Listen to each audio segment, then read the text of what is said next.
Hello, everybody, and welcome to the Tatiana Show. It is August 9th, 2016, and I'm coming to you from the awesomeness of my apartment in New Jersey.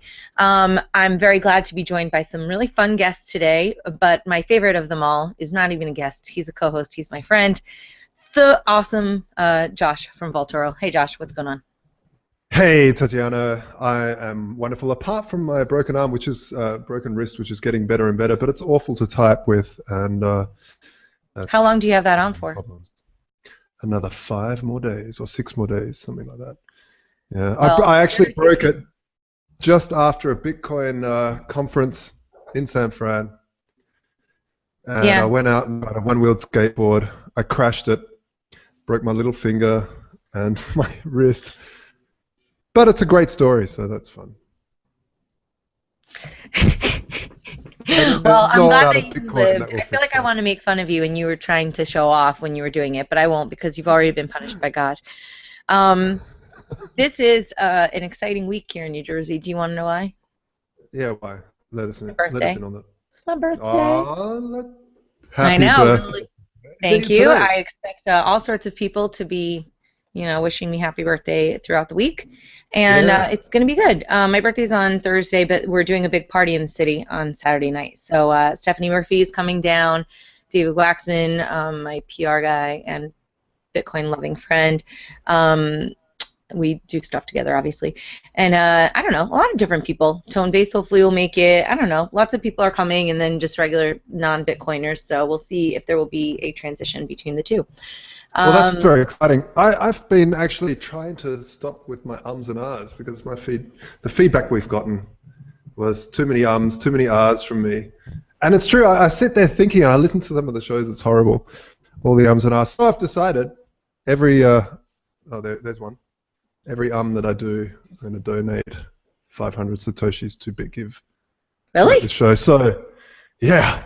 Wow, that's awesome. So I've got to really be careful. No, I We don't should be be careful because tweeting that. That's very funny. Um, yeah, well, I think that that's a good cause, and I think it's a hard habit to break, and I do it myself. But anyway, why don't we get on with it? We've got Anthony Diorio here. I've known Anthony for quite a while now. He's one of my oldest Bitcoin buds. He's based out in Toronto, and he's been working on a lot of different projects over the years, like Jax, Ethereum. He's now working at the Toronto Stock Exchange. Sounds very, very fancy. Let's bring him on and give him a warm welcome. Hi, Anthony. Nice to see you. Hey, Tatiana. Happy birthday week. Thank you. Arguably, we could do it for a whole month, but that was very sweet. Thank you. So for the folks at home that don't know you and aren't familiar with what you've accomplished in your time in the Bitcoin space, perhaps you could tell us a little bit about it. Sure. I heard about Bitcoin in the summer of 2012. Did a typical not sleeping, eating for weeks kind of thing. Just so fascinating to me the way that we could basically enter a system that's decentralized, and I had full control of my money and the way it's done without needing central authorities. It But just wait, was what did something. you do before that? Like, why Before did you that, find out about it? That's what I always find interesting. It's like, yeah, once sure. you go into Bitcoin, everybody's in the matrix together. But what happened when you were in the matrix or out of whatever? Okay, so my background at a schooling was in marketing. Did that for a while. Joined the family business for maybe about 4 or 5 years. We decided to sell the business. My dad was retiring, and I had a lot of options then. I had owned some properties in some university areas there, so I was a landlord for a while. Always been involved in technology though my entire life, building computers since I was like 8. Robotics camps. Always a computer person in my family. And then it was about 2010, 2011. I just got out of a business doing geothermal drilling. So it was literally, we were drilling holes in the ground hundreds of feet to provide heating and cooling to commercial buildings like IKEAs and things. It was a very interesting space that I got into. I was looking for something in green technology. Did that for a number of very years. cool. Yeah, Yeah, it was that pretty sounds like a good interesting. idea. It was great until the government started getting involved with it. So all of the red tape that started to come out of like just there's something you're trying to do good. You're getting rid of furnaces for heating and cooling and using the Earth's temperature, but they get their hands on it and make things a lot more difficult and a lot more complicated. And there started being a lot more red tape, and it became a lot. It basically became very difficult to make money in that industry anymore when they started implementing a lot of the regulations and rules. So decided to lease the machine that we had, and that's still operating now. And my brother was going through this phase where he was really digging into what money was, and he was directing me to all types of things online to read, and I started really digging into it and starting to learn really what money was. I started getting into the freedom mindset, the individual mindset, and started listening to a lot of Peter Schiff. So Peter Schiff, I was listening to his daily podcast and started looking for other shows on freedom and liberty, and came across Free Talk Live. So like many other people in the Bitcoin blockchain space, they got into Bitcoin because of Free Talk Live. And I'm guessing most of your listeners know about Free Talk Live, but I guess for those that don't, Free Talk Live is a daily radio show that's available on 170 radio stations in the U.S., and they've been doing it since 2002, and a lot of people in the Bitcoin space heard about Bitcoin through it. In fact, they heard about Bitcoin through Gavin Andresen, one of the previous core devs for Bitcoin, who basically got them into the space, and they've been a big proponents of Bitcoin since, and people like, I think, Charlie Shrem and Roger Ver, and I think maybe Eric Voorhees heard about Bitcoin through Free Talk Live. So that's where I got in. And they started talking about Bitcoin. We're on MRN, by the way. We air That's on. right. Yeah, isn't that's that cool? right, yeah. All right, it's very cool, and we're a sponsor of the show. So they started talking about Bitcoin. I'd never heard about it. Started looking into it. That same day, I went out and found someone on local Bitcoins. Got my first Bitcoin for like $9.70 cents, 73 cents, I believe. And just the technology just amazed me. And about a month later, I started looking for communities in Toronto around Bitcoin, and there really wasn't anything out there. So I decided to start it. And I started the first Toronto Bitcoin meetup group. This was in 2012. I think probably about August, September 2012. Started then thinking about business ideas. As people get into the space, they started thinking, okay, what can I do in here? So I'm really passionate about it. What can I do? So started looking into the gaming space, and I hooked up with a developer online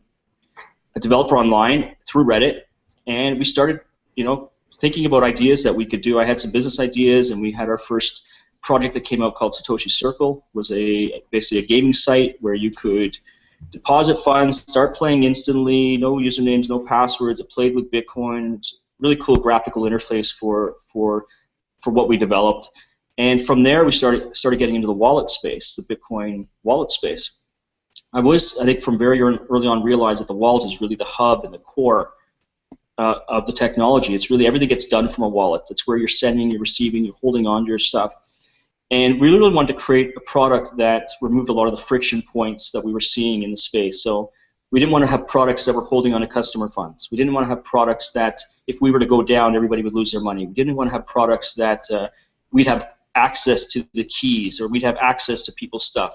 So we basically took the philosophies and the principles of Bitcoin and the technology and said, let's develop products around those core philosophies of transparency, of security, of responsibility, all these different things, and this is when KryptoKit was born. In 2013, KryptoKit, our wallet company, launched the first ever Chrome extension Bitcoin wallet, and then I think a month after launching, it was at the Las Vegas, I think it was Las Vegas Inside Bitcoins, I got shown a white paper from Vitalik Buterin. I've known Vitalik for quite some time because he's also from Toronto. He was one of the first. Him and Peter Todd were two people that showed up at the very first meetup that we set up. And he showed me this white paper, and pretty much everything changed after that. Everything was Bitcoin to me prior. Now I realized that there was other things, other functionality that could come out of this technology. And that's when the whole Ethereum stuff took off. Became the second person on the team, one of the initial 5 founders, and then we added another 3 founders, so there were 8 total. Went on the big, I guess, global promotion of Ethereum. It got really huge. We did the crowd sale. And then I went back to my other businesses and things I've been doing to help more develop out the ecosystem around the technologies. So I don't want to go on a huge long tangent now. I don't know if you want to break in there for a second. Well, I have a question. Sure. So Ethereum is, I think, cool, multiple projects. I've heard a lot of cases for it, against it. But what do you think is for the average person, right, who could barely get people into Bitcoin? Why would the average person want to use Ethereum versus Bitcoin? So Bitcoin's what is the advantage of Ethereum, and how ready is it actually for people to be doing anything with it other than selling it? Sure. I mean, people are building on it, but go ahead. Yeah, so in 2008, like I mean, the idea of the blockchain really solved that problem. This is with Bitcoin, solved the problem of prior to Bitcoin, you couldn't have a digital currency because any digital currency could be copied. That's really what the big breakthrough was. It created something digital that you could have ownership of and prove ownership, be able to transmit it as a payment mechanism, and you could do it in a way that it couldn't be copied, and that's really the problem that was solved. But Bitcoin is very limited to being just a payment system. And a lot of the other functionality that perhaps could have been proposed on Bitcoin wasn't because of security reasons, because of other things. I mean, you don't try and solve too many things at once. So what Satoshi was doing was really solving that problem of a peer-to-peer, a trustless currency system without needing third parties. That's pretty much what he created there.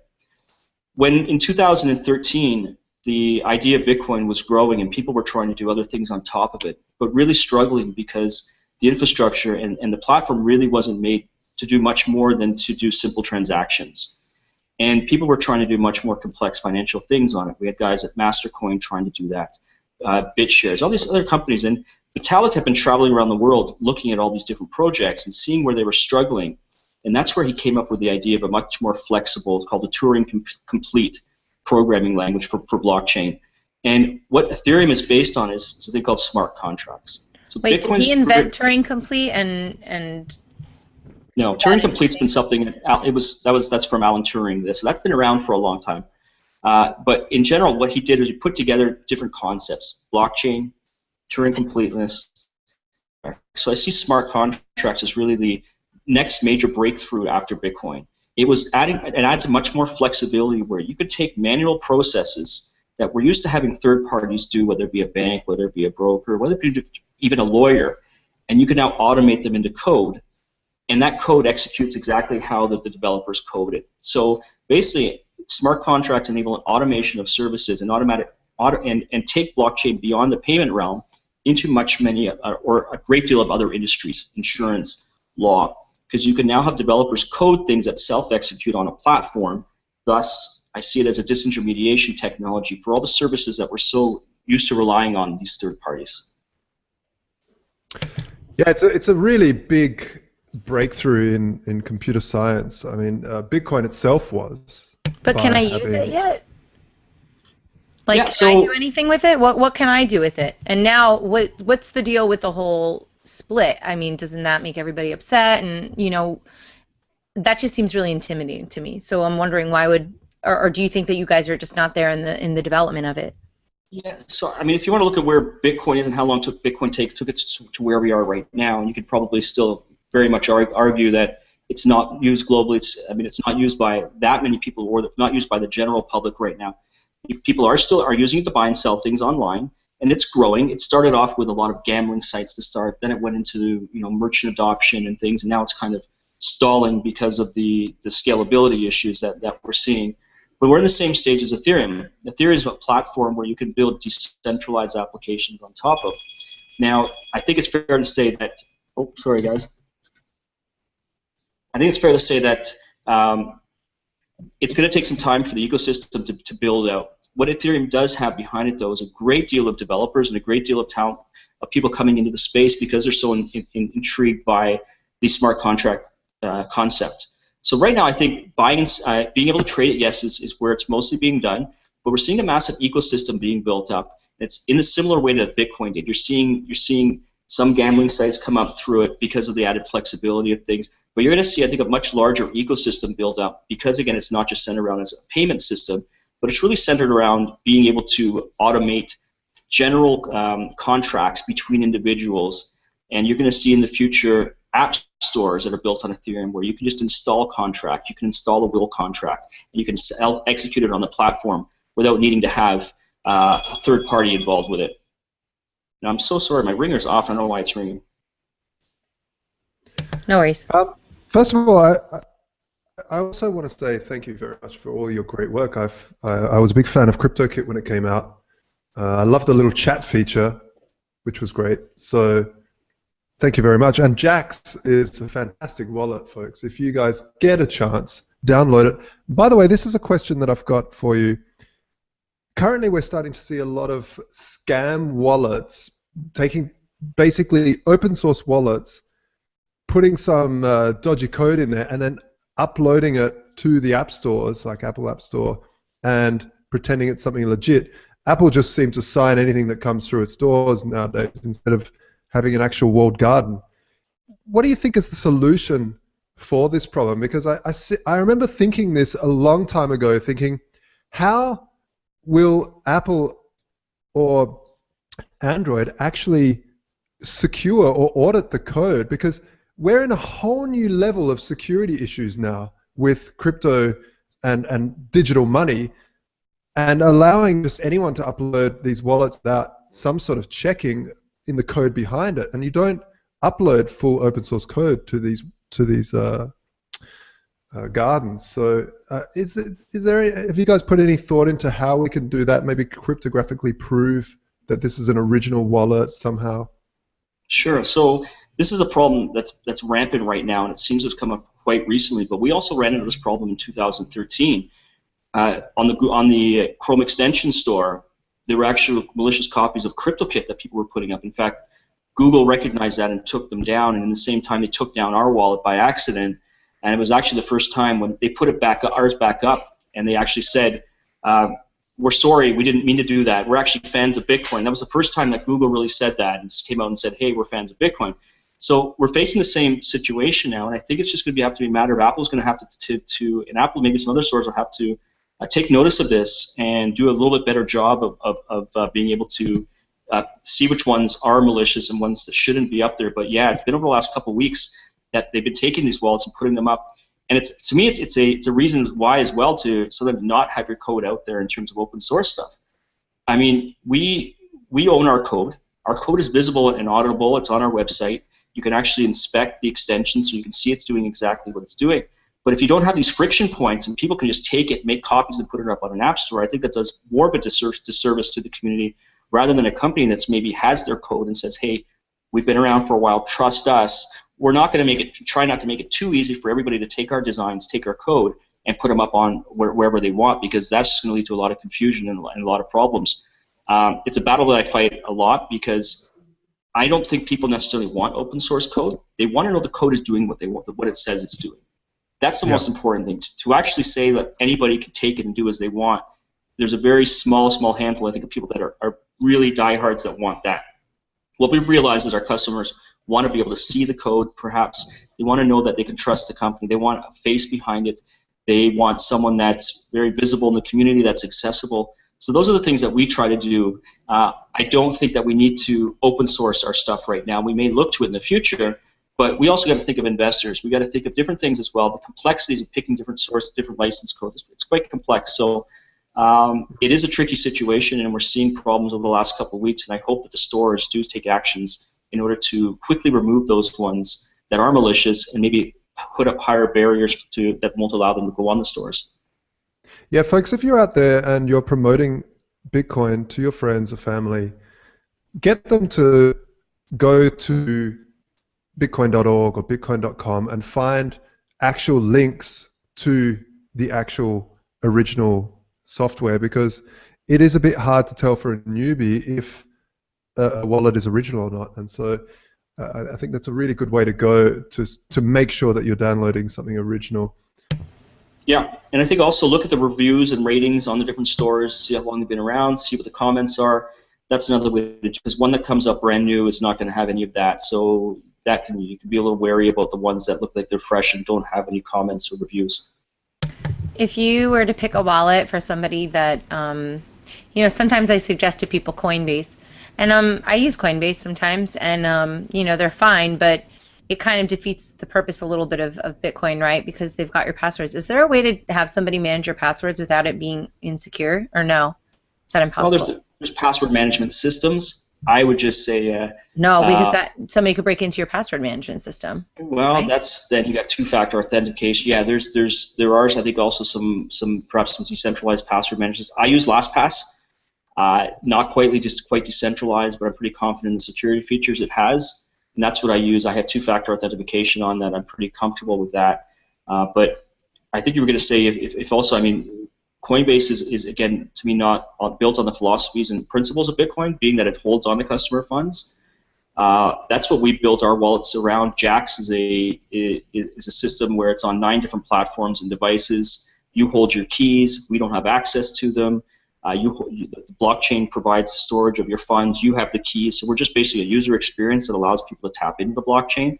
But if someone forgets their password, they're screwed, right? Well, we don't use passwords. Oh, I haven't tried it. Yeah, we've never liked passwords. We don't like the friction points that passwords provide. So if you're installing it on the Play Store, it doesn't come with a password. You can add a PIN on top of that if you want. And what you do is you write down your 12-word seed. So we have a feature where it's just 12 words, which is a thing you can write down, and all your keys can be derived for that in the future. So you write down those 12 words, keep them in a safe place. If you ever need to regenerate your wallet again, that's the 12 words that you can use to get your Ether, access to your Bitcoin. All the other tokens that we add in the future can all be derived from that one 12-word mnemonic. So do you have a counterparty on there? Can I store my Tatiana coins? We're planning it. We want to be an agnostic wallet that allows people choice to use whichever blockchains they want. I don't believe in the hard stance of Bitcoin or, it's Bitcoin or nothing, or it's Ethereum or nothing, or it's classic versus Ethereum. No, I think we're in the stage we need to build up the ecosystem around this technology we think is so fantastic, and I think we want to bring all the communities together. We want to be very inclusive, and we want to be able to provide hardware and software that the whole blockchain community is going to be able to use. So we're targeting Dash is coming out, I think, it looks like very soon, I think next week now. And we're going to be adding all the other tokens. We're going to be adding Litecoin. We're going to be adding Dogecoin. We're going to be adding them all. And then you'll be able to also trade with Shapeshift between them, which you can already do right now on our wallet between Ether and Bitcoin. And so, does the 12-word seed from all those different coins? Yes. Yes. So you don't need to have a different seed for every crypto coin? No. The 12-word mnemonic will enable you to get private keys for as many different accounts that you even want in any tokens that you want. So, for example, you could have 10 different Ethereum private keys and public key accounts if you want. So everything is HD, hierarchical deterministic. So we've lost Anthony. That's what I hear when you guys talk about technical stuff. Like just dead air. Actually, more likely it would be like wah wah wah wah wah. No, did we get Anthony back? Oh, I don't think so. He might. He'll be back. He'll be back. Yeah. Look, hierarchical deterministic wallets. It sounds crazy, but really, it's not that bad. What does that mean? Well, every time you have a Bitcoin wallet address, you want to generate a new one because reusing an address over and over again is not very good for security. But if every time you generate an address, you need to keep the private key somewhere, and you need to back up all these things every time you use the wallet. So what hierarchical deterministic means is that it determines the next wallet from a seed of randomness. So you put a seed of randomness in, and every time you generate a wallet, it looks at that randomness and generates it from there. So that all you need to do is insert the original randomness, and you'll get the same tree growing beautifully. And so it means you can regenerate that sounds a wallet. Cool. I want one of those. Yeah, well, you most probably do if you're using a modern wallet. Oh, okay. Well, in that case, I'm fine. Yeah. So, where are we here? I think we'll have some dead air for a while. Well, we don't have Anthony, but I don't know. We've got. Oh, here he is. Perfect. Good, because we're bringing up Matej from Decent, which is a pretty cool platform, in a little bit. But I'm glad Anthony. Josh has explained to me what the hierarchical deterministic. Well, that was really bad. Anyway, yeah, I know the gist. I know everything now. Cool. Yeah. Yeah. So when you load Jax up, we had the Ether fork happening. And many people have Ether in their Jax wallet, like me, for instance. Is there a way for them to get the Classic as well, if they're original, if it was on the original chain? Yeah. So maybe I'll take a step here. When the DAO got announced, we started building stuff and getting Jax ready to actually do a lot of DAO integration. And when that just completely blew up, we decided to reevaluate the way that we're actually going to start doing more integrations without being I think we were a little too quick with the DAO. And I think what we decided with Classic is to really let it play out a little bit here. We're not going to interrupt our short-term development schedule to do what the integration would be needed for Classic, which is not just a matter of flipping a switch. We'd have to be determining how we distinguish between the addresses, how do we actually split people's funds. So what we realized is there's other ways that you can do that, whether it be to send your funds to an exchange, or there's a couple other services that can split it. So if people have funds in Jax, the best thing that they can do, if don't need to move it, is to keep it there right now. But if they do want to split and get Classic as well, there's services that they can send it to, and they can do their own research on that. I don't want to be recommending it, but where they can send the funds into a contract that splits it, and then you can actually, if you want to put your funds back into Jax, your Ether, and keep your Classic on another site right now, until we make that determination of are we going to actually add Classic. And I think it's a little bit premature for us we want to just see things settle a bit and see if it might be worthwhile for us to spend the time and effort and the development resources to actually add Classic as another token inside of Jax. So we're just going to wait and see how that plays out. I'm not against Classic. I'm not pro-Ether or anti-Classic. I think choice is good, and I think it's an immutability versus consensus debate. And I think both can probably survive. If one doesn't, that's fine too. We're going to see if it makes sense for our user and if our customers actually want that support. So that's what we're determining right now. What else are you guys working on? What happened to your event? I think you were going to do something in September. Yeah, we were. What I realized that the dates were conflicting with two things. A large event in Montreal, a fintech event that our two main partners, Deloitte and TMX, the Toronto Stock Exchange, were also supporting, and it just happened to be on the same time, which was unfortunate. And there's also the Shanghai event that's going on, the DevCon. So what we decided to do at the request of our partners was to postpone the event. We're looking at early next year right now. We're just trying to make the alignment with the convention center. So we decided to push that back, which is a good play, I think, because we can then get our partners to actually give us full attention rather than have to worry about other events that they're also doing on the same time. So that's the plan with that right now. What else are we doing? I'm in a space. Can I interject about the Toronto Sure. conference? I suggest that you have a ski trip before or after, like for bonding. Ski trip, but yeah, I guess we could do that. But then we got to put it at a time when the weather's not going to be so great, though. So Well, that's always a trade-off. Do it in the winter. I don't know. I remember the skiing being really good in Canada. I'm going to a Latin American Bitcoin conference, and I always like those little kind of, I don't know, the little social things that you do to get to know the country. I think it bonds people together. But Me too. Wasn't the Argentina one time? That's where I met you, eh? I met you in Argentina. Yeah. Wasn't that the fantastic conference? And I'm really looking forward to the one again back in This year. This year. Yeah, we're gonna see it. That was just my favorite because of the community. It was a really tight speaker group, and we just had such a fantastic time. It was a really good bonding thing. So I know exactly what you mean. So yeah. We need to have to do something like that. I'm going to come up a couple days early. I'm going to do Julia Taransky's Russian spa, and I'm going to do a couple days of skiing. Nice. But anyway, continue. So what else? One last question. Yeah. Oh, sorry. You were... No, go ahead. I was just going to say, in the original KryptoKit, you guys had a chat program, a way to message other KryptoKit users. Is there any chance of that functionality coming into Jax? Because I really enjoyed that. Yes. So in KryptoKit, we had PGP messaging. We basically took a very complex system of private public key system of what PGP is and kind of made it a little more useful.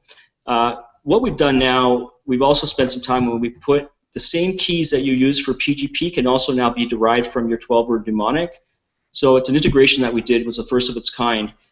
We do plan on having that messaging layer in Jax in the future that's going to enable all the devices to sync together. So one of the things right now that we're focusing on is how do we get global settings to appear on all the different devices, which is very difficult without having that centralized server. So the messaging layer is something we plan on bringing in the future. I don't think I have a time on that right now. Our goal is adding more tokens, and our goal is internationalization and getting this out and pushing in the areas such as China and India and really targeting the areas that don't really have good wallets right now. So that's where our focus is, and then I think the messaging layer is something that we do plan on bringing in the future, but there's a lot more logistics involved between taking it across 9 platforms and devices rather than just targeting it on the one extension that we had. How do you choose which coin? Because there are a lot of crap coins. There are a lot of scam coins out there. There's a lot of, and every extra coin is a bet against some other coin, I guess, because people are like, oh, that coin's going to be the thing. Is there any what's the choice? How do you guys choose which? So there's a couple different things that we've been leaning towards. Because we have Shapeshift integration, I think to say and target that we're going to put coins in that Shapeshift does could be something that we just decide to do. Say everything that Shapeshift has, we're also going to be integrating in there. Because I'm sure they've done their research, and for them, it's a way of monetizing, and for us, it's also a way of monetizing as well. The flow that goes in and out, and the exchange of different tokens within our wallet is where we can actually monetize there. The ones that we're picking up, what's coming up, is really going to be based on communities and the response we're getting when we reach out and say, hey, which coin do you want to see here, and why do you want to see in Jax? So we've got Dash coming out, and Dash had some really cool features. I think the Dash community in a whole is a very interesting one, and we've just started to get to know it. They have a similar DAO system where they put money towards different projects and towards marketing of their stuff, and they have some cool features of anonymity they're working on, and also about instant payments. So I think the tokens we want to do are the ones that have the most transaction volumes. That's where we're going to target things because that's better for us. But also the ones that I think the communities like, and it's usually because they offer some feature or something that's improving on the ecosystem. Which is what's giving them the attention. So that's the kind of ones that we're going to be leaning more towards. Well, this is good stuff. I like this. Anthony, I didn't realize that you were able to explain things in regular human terms. Who knew? Thanks, Tatiana. Very cool. All right, so any final things you want to impart to our audience before we bring on our next guest? Sure. I think that, like I was saying before, we're all into this because of the technology, and I think the freedom that this provides, the way that you can actually do things and be in control of your whole digital life, is the way the future is going to be. I think that the way that money is made right now, which is a rent-seeking model of taking commissions between individuals interacting, is going to be a thing of the past. And what we're trying to do with our wallets is basically build a command center for this technology, a browser, basically, if you will, for like what it was to the internet. We want to introduce that to blockchain. We want to provide that user experience that the masses can use, people like my dad can use who own Bitcoin, but need a very simplified way in order to interact with the technology. So that's what we're looking to do, and do it in a way that gives people back control of their digital lives, where you can decide how your identity is used, you can decide how your assets get distributed, you can decide and hold on to your keys without having to rely on third parties, and really be part of this whole change that I think is going to be part of the future. Is whole new ways of making money are going to emerge, because if we add more and more value between human interaction, that's what's going to advance, and that's where the innovation is going to happen. Excellent. All right, cool. Where can people catch up with what you're up to? Decentral.ca is our website. Jax.io, jaxx.io is where you can, jaxx.io is where you can go for the download links to all the different platforms that we offer with Jax. And my email is anthony@decentral.ca if anybody wants to hit me up. Awesome. Right. Thanks, Anthony. Hit me up when you come to New York. See you soon. Birthday month. See you, Tatiana. I'll see you later. Bye. Okay, see you later. Take care. All right, Josh, that was pretty good. Yeah, Anthony's a really understandable guy. I mean, he was pretty coherent. I didn't realize that he. I don't know. I guess I just never realized. Anyway, that was fun.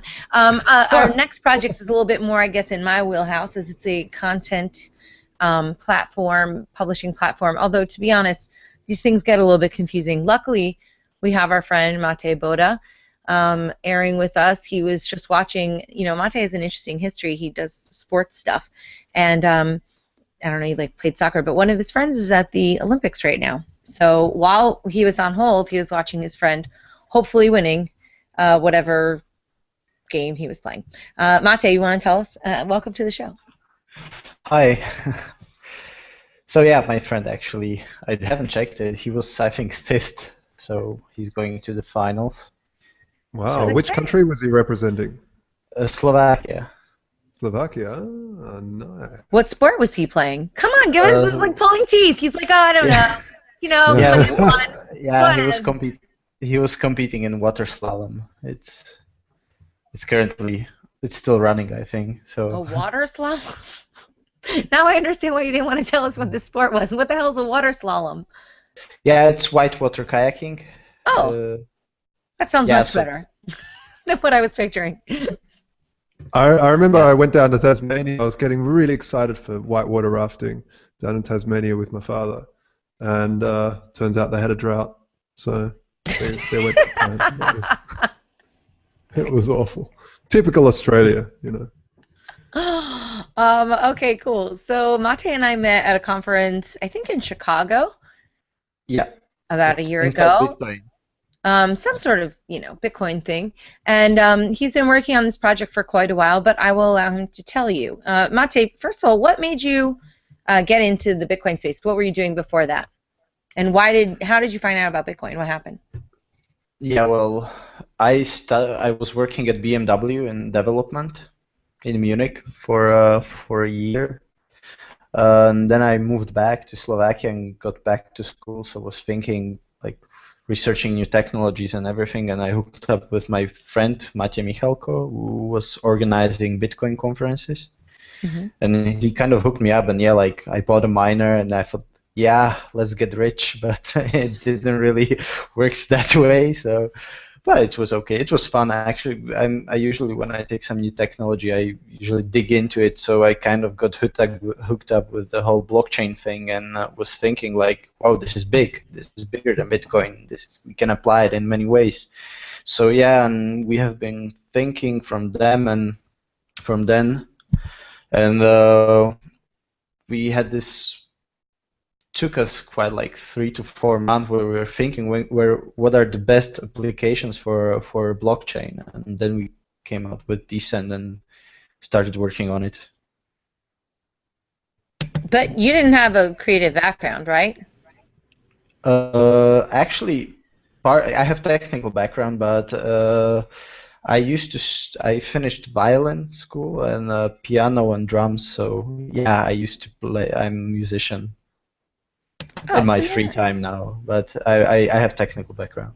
Oh, okay. So tell me what is decent, as if I don't know anything about Bitcoin. Say I'm just a regular old content creator, because that's who you're targeting, right? So tell me why I should use your platform and what it is. Okay, so Decent is using blockchain to eliminate the unnecessary intermediaries in the process of publishing content and buying content. So, as an example, if you're an artist, for example, musician, you probably are using iTunes or to sell your music. What we do, iTunes is taking really big cuts from you, and you don't earn that much money, and you cannot put real price tag for people to actually buy the content for the price you want. So this is what Decent is. You can just fill it up with content and connect directly to the consumers or people who like your stuff. If it's a book, movie, or actually any digital content, it's got a pretty wide usability, and yeah, that's it. You can just sell the stuff directly to your customers without any fees. So 100% of price goes to you. is this something where, one of the things about some of these sites is that there is a certain amount, I guess, well, iTunes just puts everything out there, right? How are you going to get people to start using that then, right? Because if I could sell music on my website, but most people will buy it on iTunes. So how do you get people over to the Decent site in order to help those publishers? Because if you want to get published in the New York Times, it's because you know that they have an audience, right? So how does that just happen organically through the development of the, engagement with the community and stuff, or how does that work? Mm. Decent is only a protocol. Like you can the core of Decent, it's open source, and you can build up any applications on top of it. And you can also integrate Decent protocol into existing applications. So we started to do it the bottom-up way because yes, we won't attract the whole world like in half a year. That just doesn't work like that. We have the long-term goals, and we started to build up partnership with many companies. Also, with currently we have a few hardware companies that will also produce hardware. But the goal is to also integrate Decent into already functioning businesses. For example, because it's peer-to-peer based. So in this way, we can cut cut the costs for big companies because they So pay really. let's just take it back a notch because I'm still confused of what it actually is. So it's a platform for creative content, and that's music, imagery, any sort of content, documents as well. Yeah, any digital content you can sell. It's marketplace for any digital content, but it's only a protocol. There, you have to build up applications on top of it. We will release with the desktop client, but we plan to develop application and also encourage people to work on the protocol. And this way, it's similar to Ethereum. You could build up whole projects and whole companies on top of our protocol, on top of Decent network. Right, and the blockchain holds a hash of these documents or the actual documents? No, it only we have the Decent has 3 layers. The first is BitTorrent, which is the data transfer layer, and then the blockchain holds only hashes and metadata of the documents. Which blockchain? We designed our own blockchain. And is it mined? Is there an incentive-based mining mechanism? Oh yeah, we have for the initial Genesis block we have modified proof of stake, but for the mining we have proof of custody, which is based on your storage you supply for the network bandwidth, similar to MateSafe model, but we changed it a bit. And so you mine actually with sharing and seeding the content through BitTorrent. Wow, fascinating. And did it have to be this? Is this a way for you guys to monetize and pay yourselves, or was there no option of using a Bitcoin or Ethereum or one of these more established blockchains? Yeah, well, we are thinking to build it on Ethereum, but we thought that smart contracts are. I read Ethereum white paper long before it was launched, and smart contracts are pretty tricky thing. Like they are really useful. You can do really great things with it, but they are also dangerous because when somebody doesn't look at the DAO problem and etc., when you can exploit the code pretty easily if it's not well written, and not everybody can code, and not every artist can code their own smart contracts. So we were thinking like, let's build this for real people, not only programmers. So we said like, okay, we don't need smart contracts for this type of thing, because we didn't want it to solve all of the problems. We just wanted to solve that, like make the data distribution better, how it works. Great. So okay, that's gotcha. why we built our own blockchain. So you're working with companies? Wait, sorry, so I wanted to jump in because there was something that was unclear to me before. If you guys are creating this, we've created a protocol, right? And it seems like you're not really ready for the content creators until after other things have been built on it. Is that a correct understanding? Well, you actually, we have the prototype ready, and you can already publish the stuff there when it's going to launch. Of course, we haven't launched yet. And the prototype supports all of the files, but it's desktop-based client, and our goal is to make it foolproof and really for everybody. That like my mom will come to computer and just type it in and start mining or start watching. It has to be simple. People don't like complicated stuff. Like I remember when I was starting to mine Bitcoin, it took me like 2 days to set it all up. We don't want this for the users. So we as a foundation, we have, it's mentioned in our development plan, we will develop, first application is nearly ready. It's going to go right with the launch of the network or a few months after. It's going to be medium.com like, where you can post text, blogs, books, anything. And then we plan to release also application for music, for TV or for movies, etc. Also for games, for indie game developers, because I'm I was professional gamer a long time ago, and I know loads of game developers, and they are pretty unhappy with things on Steam, for example, because they take really big cuts, and the small gaming studios can't really make money on Steam anymore. Wait, what do you So mean Steam? Like Steam uh, it? Or no, something Steam different? Oh, is okay, the sorry. gaming distribution platform. It's really Oh, big okay. company. Okay, got it.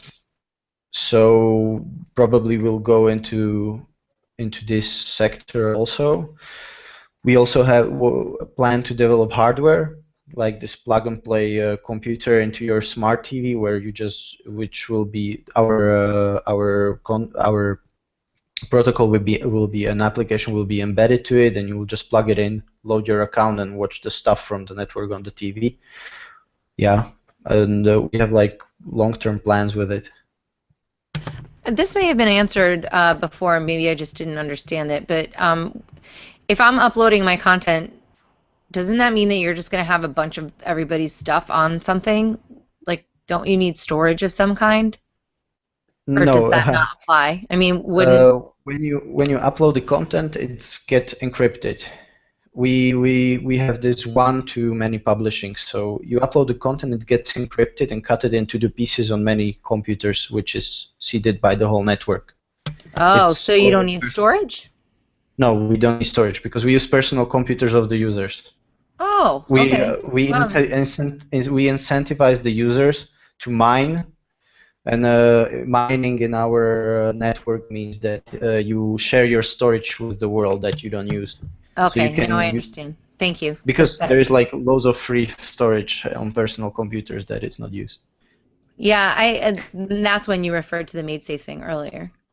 Yeah, and then it gets encrypted, and you can open parts of the content online, so people can check what it is, and then when they pay you, it's automatic. You exchange keys, and they actually get the stuff. We have one-to-many sharing, publishing. Wait, So how can they... What if somebody puts something malicious up there?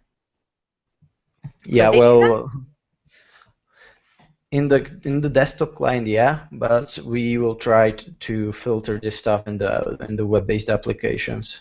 You can Right, put because malicious stuff also on the internet. So well, that's what it sounded like. Because the problem that Josh and Anthony had identified earlier with these fake wallets or whatever that were evil, that's what I gathered in English of what they were saying. I didn't know that this was a problem, so I guess that same thing could happen here, and I don't even know how you would be able to technologically work around that. I mean, you guys aren't dealing with such a scale of people where this is going to be an issue, but I never even knew that that was something to even consider. actually, yeah, would you have a voting mechanism or something like that where people can kind of like Reddit, where you upvote and downvote, and people have community feedback to what's an original content, especially for artists. If someone just, if I grab all of Tatiana's work and upload it and go, yeah, let's pay me for that. yeah, we actually have this. That's another layer I didn't mention. We have the reputational layer, which gives people, when they buy the content, they can rate the content. We have one algorithm that's evaluating the reputation. It's in our yellow paper. I would have to find out the name, but I don't think it's important now. So yeah, there is also this aspect. So you can rate content. So you build up and the reputation is stored in blockchain. So you build up actually trustful lifetime reputation. So if you upload something malicious, then people can downvote you. It's not really voting mechanism. It's more about reputation. A bit more complicated. But yeah, you can get bad reputation, and therefore you won't be searched so easily, and etc. I don't want to go off into the weeds here, but can't you do that in anything? I didn't even know that this is a thing. Can I put up is it possible to put up files on, I guess, any kind of thing, not just wallets, right? Can people put malicious apps and stuff in the app stores? Yeah, well, that's what's happening. People are uploading malicious apps. They're grabbing some open source code, making it look like the original app, and the app steals someone's. I saw on Reddit some poor. It's not even just on Bitcoin stuff? This is a problem. No. Come on, guys, get on it. This sounds very alarming. Well, yeah, I mean, it's a major problem that Apple and Google need to deal with. properly, is having is understanding content. But now, you know, we're hopefully getting away from these singular centralized walled gardens and going to more amazing decentralized applications or But will there protocols. be an incentive for those decentralized people to do that quality control? You know, Well, I like think why aren't Apple and Google doing that, right? And then if that was kind of distributed to other people, will they necessarily have the same incentives? Martin. Oh, well, actually, there was, if I will put an example, because, like, let's say, yes, piracy is malicious. So I will explain it on an example of piracy, because there, I don't think the ways we fight piracy now is good.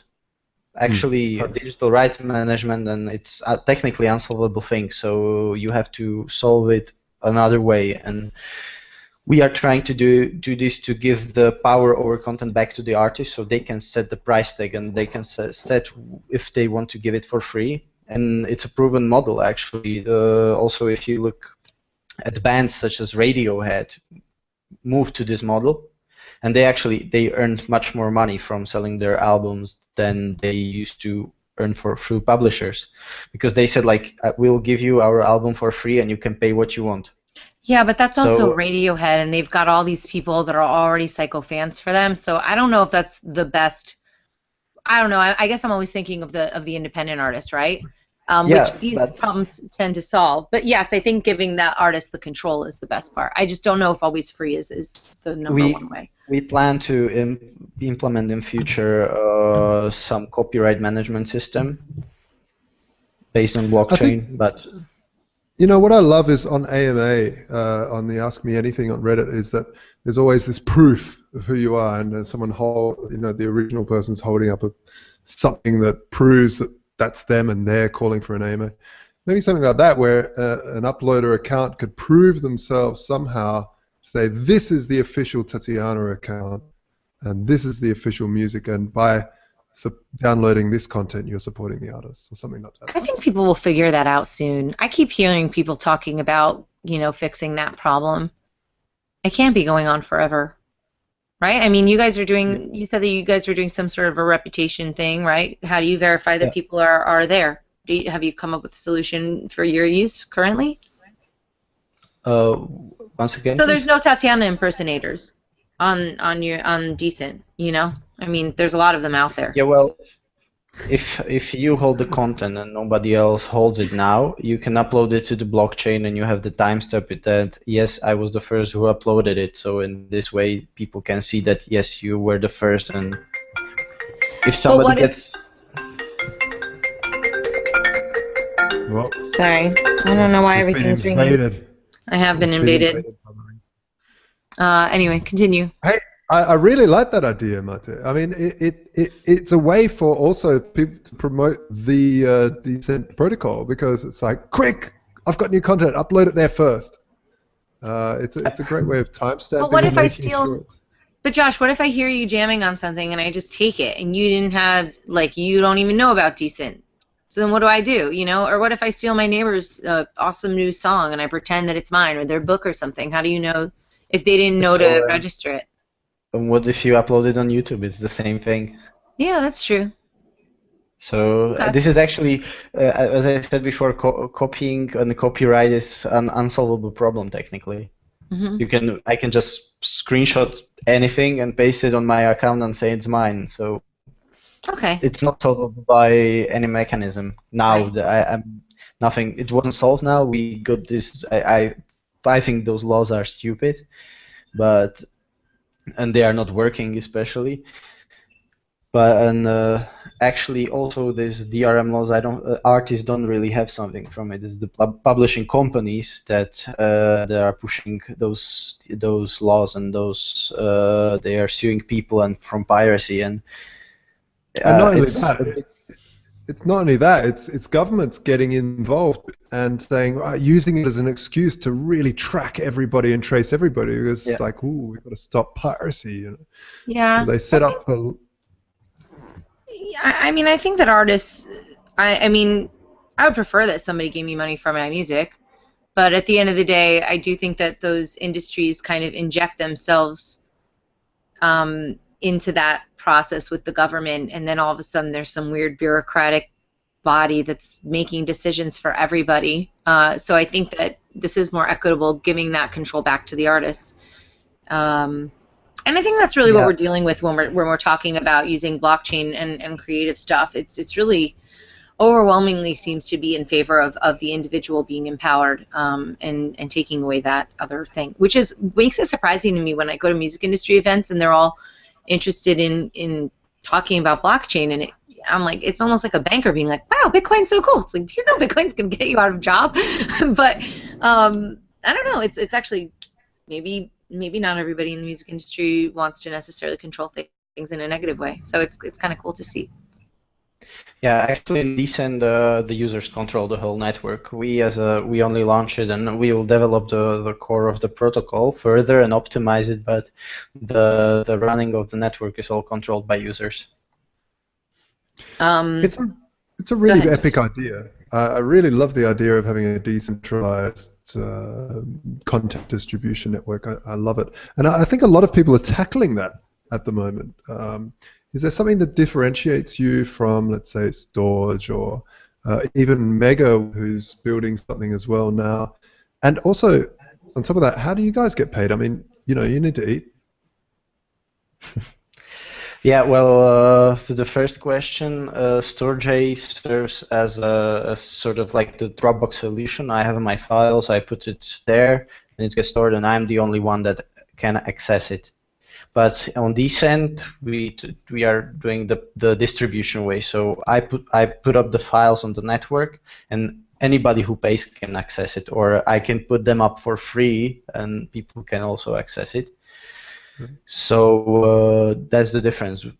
Storj is one-to-one, and we do one-to-many publishing. So that's the core. Regarding Mega, there's not been that many news about it, like about the description, what it should be.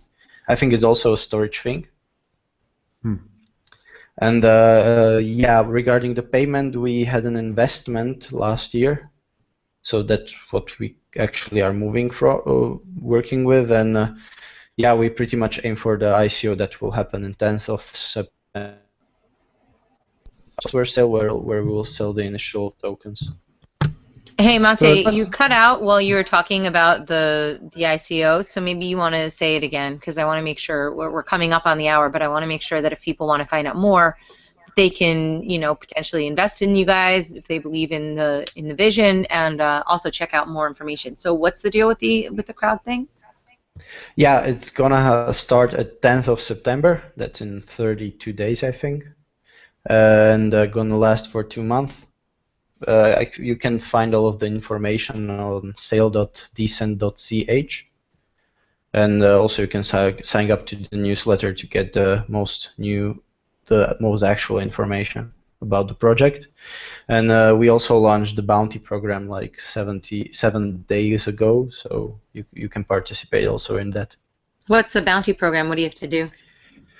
Well, we have this Bitcoin Talk signature thing, then we have Twitter and Facebook follows and newsletter signing up. So you get some stakes.